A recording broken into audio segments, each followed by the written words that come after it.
દિવાળીના પર્વ નિમિત્તે સીએમ વિજય રૂપાણી દેશવાસીઓ અને વિદેશમાં રહેતા ગુજરાતીઓને શુભેચ્છા પાઠવી છે। સીએમ વિજય રૂપાણીએ કહ્યું હતું કે પર્વ તો અંધકારથી પ્રકાશ અને ઉજાસ તરફ પ્રયાણ પર્વ છે।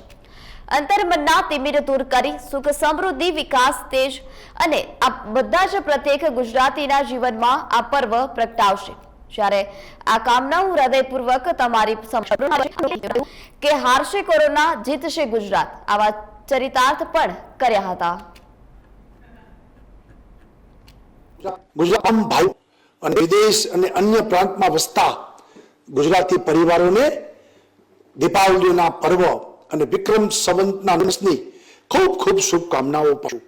પર્વ ઉત્સવો ઉલ્લાસ નવી તાજગી નૂતન ચેતનાઓથી સમાજ જીવનમાં એક નવો સંચાર કરતા હોય છે। એમાં દીપાવલીનું પર્વ તો અંધકારથી પ્રકાશ અને ઉજાસ તરફનું પ્રયાણ પર્વ છે।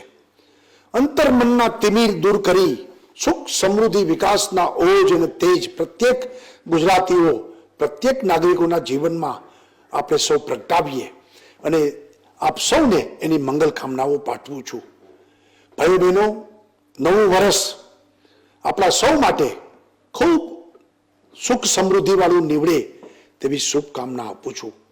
કોરોનાની મહામારી વચ્ચે પણ આપણે સૌ નિયમોનું પાલન કરીને આપણે દીપાવલીનું પર્વને ઉજવીએ, સંયમ સાથે ઉજવીએ, ઉત્સવોને ઉજવીએ, સાથે સાથે કોરોનાથી દૂર રહીએ અને એટલા માટે સોશિયલ ડિસ્ટન્સ, માસ્ક પહેરવો, 2 ગજ કી દૂરી આ બધા નિયમોનું પાલન કરીએ। હારશે કોરોના જીતશે ગુજરાત એને આપણે ચરિતાર્થ કરીએ। આપ સૌને ફરી વખત નવા વર્ષમાં ખૂબ ખૂબ શુભકામના અને દીપાવલીની આપ સૌને ખૂબ ખૂબ શુભેચ્છાઓ।